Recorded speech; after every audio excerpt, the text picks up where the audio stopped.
الشمع كفوني أكم جرتني كبجمتوتا في جالة توتا شاينا لا ينتو سلا جرجلة ترجمتن نجان كوبا كجرت جسنا كمسلم جيتشون جالتا إجابة جرات تنبغي جمتني يوم الدنيا رلي فيديو تكان يادا كومنتي كبت إخراجي سنوفيت وجرا إجا وروني شاينا لا ينتو سلا تفاروا تنوغارا تسبسكرايبي قدوم ماتي كينيتا أفرّا كوت وروني مو شاينا لا ينتو سلا jalqabanii haga irraa hojjetan galatoomaa isiniin jechuun jaaladha galanni fo'onni irraa isiniin jedha egaa ka yeroo baay'ee akkuma argaa jirtan koomentii jalatti gaafatan gaafatame jala inni deebisa egaa ka yeroo baay'ee maalin akkuma isiniin jedhe koomentii ani maaliif halkan illee hin taane koomentii viidiyoo galakkisee odoo dubbisin hin bulu natti illee jechuu baatu bakka maaliif ani akka kootan beeka amala kootan beeka waan ta'eef jechuudha.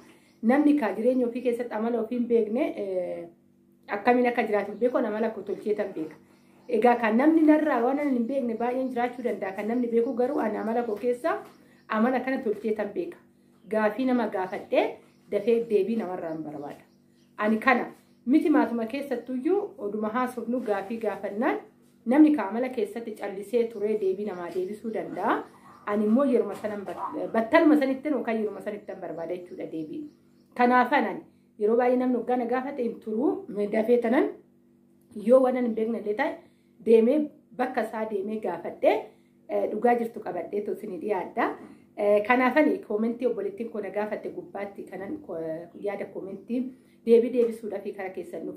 Egaa ka yeroo baay'ee gaafii gaafatamu keessatti gaafii namni lama namni sadii gaafatu kan namni tokko gaafatu ijoolleen baay'een deebii argachaatu jirtu jechuudha waan an argee fi galatoomii information nulaattee jirta galatoomii yaada gaarii wanta barbaachisaa ta'eedha jedhamtanii yeroo hunda koomentii barreessaa ta'e egaa ka gaafiin nama tokko gaafatu namoota baay'eedhaaf deebii ni ta'a ammallee gaafiin obboleettiin koo gaafatte keessatti kan namoonni baay'een ni argatan jedhee tan yaada inni illee maal inni waa'ee warqii irratti viidiyoo hojjedhe gubbaa irratti obboleettiin koo waa gaafatte qabdi jechuudha.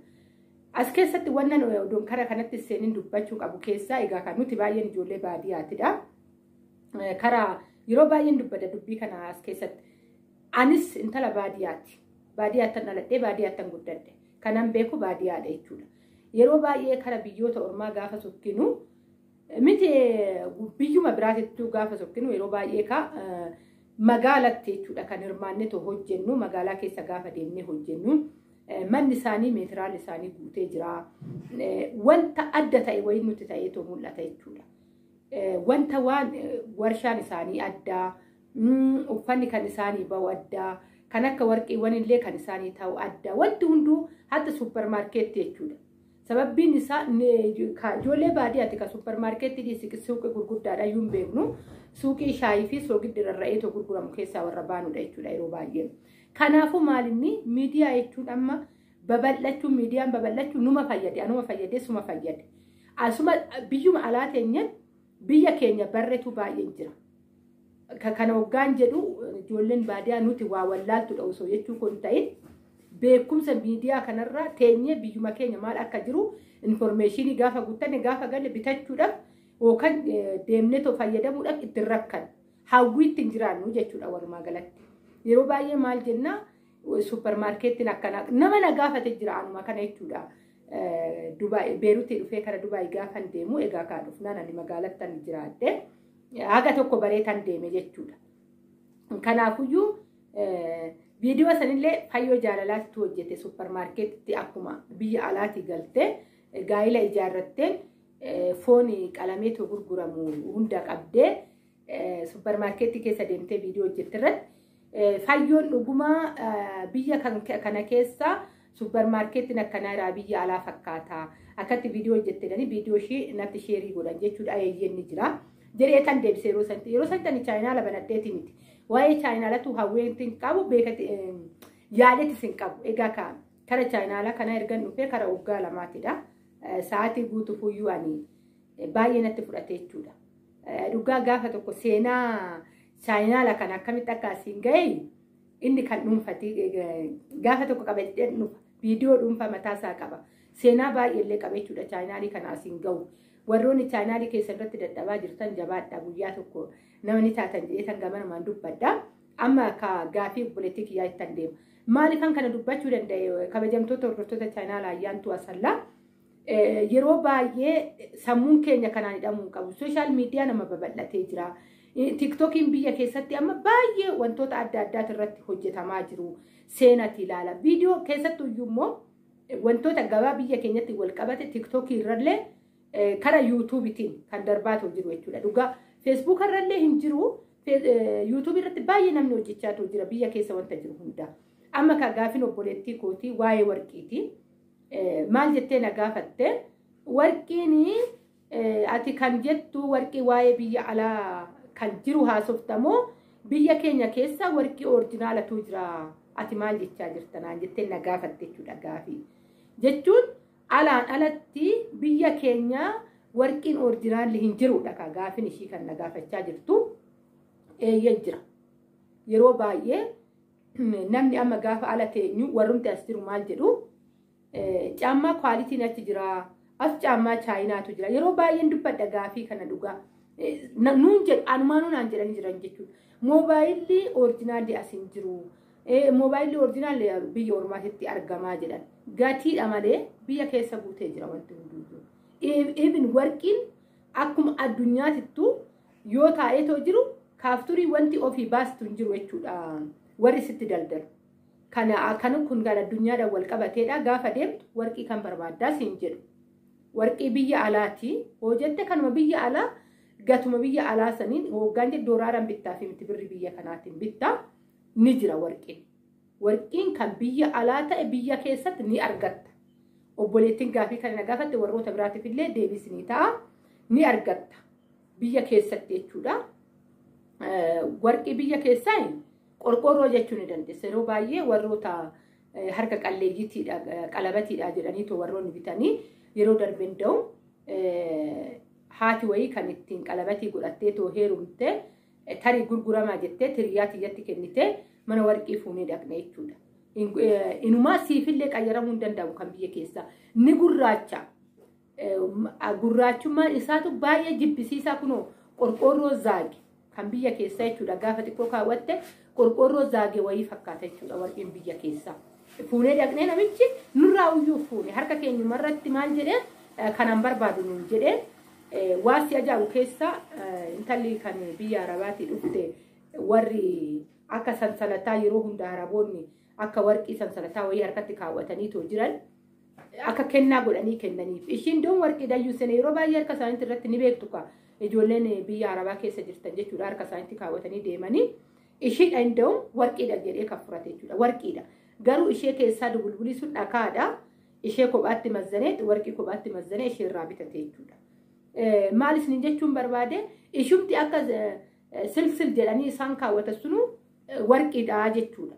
Garuu immoo warqii biyya keessaa jettee gaafa ati bittu keessattuyyuu kana kan wanni jedhu qalabatii yeroo saniif kakuma yeroo sanii walii galan jecha warri harka qalleeyyii warri wal fuudhuuf jireenya keenya wajjin fooyyeffanna jedhaniitoo wal fuudhan ittuma irrumatti kakuu walii seenu jecha warqii biyya keessaa ni bitu. Inni iyyuu rakkasa ta'eetii miti jechuudha. Oduutti dabalaniitu kan biyya alaa bitanii giraamii 2 bitanii baay'ee gaarii ture. Garuu harka qal'ina irraa kan ka'e warqii kana yeroo baay'ee namni darbeetti baay'ee amma yeroo kana keessa dhaloonni toleen jedhu. Shamarran biyya keessaa sitti fakkaatin dhugaa shamarran biyya keessaa baay'ee konfideksii mataa isaanii qabu. Akka ati gana manni koo kun hanqate jettee odoo gaa'ila hin qabaatin ala teessee boossuu miti jechuudha. Dhugaa jechuun kana maa godhanna jechuu kooti fi miti nuti. Maaliif wanna baaniif hin beekna waan ta'eefu dirqama guuttachuu qabna. Garuu shamarran biyya keessaa dhugaa shamarri warqii osoo hin bitanii fi heerumtu hin jirtu. Yeroo baay'ee kan warqiin biyya keessatti kan mormaa hin baratamne warqii qalabatii garuu dhugaa qubeella giraamii 2 inuma bitamaaf jechuudha. Yeroo baay'ee waan akkasitti kan qabu muluutti geexxachuu hin danda'a. Bareedina ishii bareedina isaati. Dhumaa rakkoo tokko hin qabu. Garuu darbee dhiisee qabaatee dhiisee shamarran nama biyya keessatti an ergan galee ijoollee baay'eetu iyyuu gaa'ila godhate. Ji'oota 5 kana keessatti jechuudha ijoollee baay'een arge. Kanaafuyyuu warqii ishii ni bitatti kan qalabatii jechuudha. Innis ishiinis ni bitatu yoo danda'e yaa'u kan mormaa baay'ee ulfaatadha. Yoo abbaa qabeenyaa ta'e malee habiliidha jechuudha yeroo baay'ee kan bitatan kan biyya keessatti barataman baay'ee amma namni warqii mormatti kaawwatee deemu jiru argitu. tariitika iddoo akka sirnaa wayii jiru bakka sirnaa wayii jiru waggaa ta'in alatti callistee warqii morma keetii irratti kaawwattee too hin deemtu arginelleedha nama kaawwatu. Kan waan hin argineefan akkas isiniin jedha jechuun habilu amma walumaa galatti namni biyya keessa shamarri warri heerume warri kunis dhiirris warri dubartoota illee kan kaawwatee deemu habiliidha mormatti qalabatiin garuu heerumte taanaan shamarri biyya keessaa amma toleen jettu. Shamarran biyya keessaa qoquuftudha. Dhugaa akka nuti mataa daffaanee waa'ee jireenyaa boonyu kana sitti fakkaatin homaa isaaniiti miti shamarri biyya keessa jiranii jireenyi qaala'insi jireenyaa maaloon kun homaa isaaniiti miti. Baay'ee uffatu baay'ee zannatu jireenya gaarii jiraatu. Kanaafuu gaafa heerumanillee warqii isaanii ni bituuf jechuudha dhiironni illee. Sababbiin isaa yeroo baay'een dubbadha. Shamarran konfideksii mataa ishee qabdu dhiirrillee harka duwwaatti siqeen gaafatu. Nuyi bari nda'u dhugaa yoo akka dubbannu ta'e dhiironni moobaayila ergisaatiin niitiin haa ta'e jedhanii tokko barkanii haasofsiisa shamarran biyya arabaatidha. Jireenya barbaaddi waan ta'eef filannoo baay'ee keessa seentu waan ta'eef kan biyyaa garuu akkasii miti baay'ee filatti. Yoon kana jedhu garuu nuti cimtuu miti jechuu kooti miti ani shamarran biyya arabaa eenyumaanuu waliin qixxeessu ana waan ta'eef ani eenyumaa bakka nama tokkos bu'uu hin danda'u bakka koostis namni bu'uu hin danda'u nuti nama jireenya keenya mo'achuudhaaf fiigudha. Laayifii keenya hunda of nyaachisneetu kanaafuu yoo maanuu of hin qixxeessinu garuu yeroo baay'ee waa'ee dhiiraa dubbachuuf kan kana dubbadde waan kana jedhu obboleewwan koo maqaa balleessuuf osoo hin ta'in waa'ee warqiitiif kana kaase waan biraatti na jalaa fudhatin kabajamtoota hordoftoota chaayinaa laayyaantu egaa ka ilaalchin dhiirotaa qabu badaa ta'e osoo hin taane yeroo baay'ee shamarran biyya arabaa qabaatanii dhiisanii ni gaafatu garuu biyya keessatti dhugaa callisaniiti miti kan gaafatu. Gaafa gaafatan dhugaa gaa'ilaa qabeenya qabaa kana godhuu danda'a jedhanii wal madaalchisaniiti jechuuf kan kana dubbadde isiniin jechuu jaaladha. Egaa ka warqii biyya keessatti kan na gaafatte obboleettiin tiyyaa ammaaf kana fakkaatan isin jechuu jaaladha namoota hundaafuu ka deebiin ta'a jedhee tayyaada. Warroon ammallee gaafii biraa qabatan dhugaa jiraattas saanduqa koomentii jalatti naa barreessa. Warqii hin dhiphatni biyya keessatti illee ni argatta. Kanuma biyya alaa jiru san isin jechuun jaaladha. Achittoo bitte dooraadha yookaan diraamanii asitti immoo qarshuma biyya kanaatiin bitta jechuudha. Kanuma fakkaata. Egaa ka viidiyoon isinitti illee dheeraa ta'e jaaf qalbii keessan irra na hambisa. Haga viidiyoo biraatti walitti deemee turtii gaarii naaf qabaadhaa. Baay'ee.